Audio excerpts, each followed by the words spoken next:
Hi అండి, welcome to Telugu రుచులు by Hemalatha.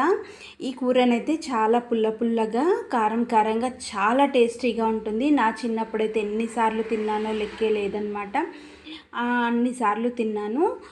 ముందుగా అయితే ఎండు చేపల్ని చిన్న చిన్న పీసెస్ లాగా కట్ చేసుకొని 2-3 సార్లు వాటర్లో వాష్ చేసుకుంటే ఆ డస్ట్ అంతా ఇసుకంతా పోతుంది. ఆ తర్వాత ఒక అర టీ స్పూన్ వరకు ఆయిల్ వేసుకొని వేపేసుకొని పక్కన పెట్టుకోవాలి.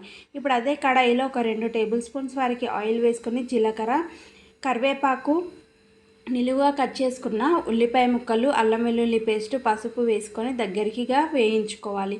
ఉల్లిపాయ ముక్కలు సగం ఉడికిన తర్వాత చింత చిగురు అనేది కంపల్సరీగా వేసుకోవాలి. పుల్లగా దీంతోనే వస్తుంది.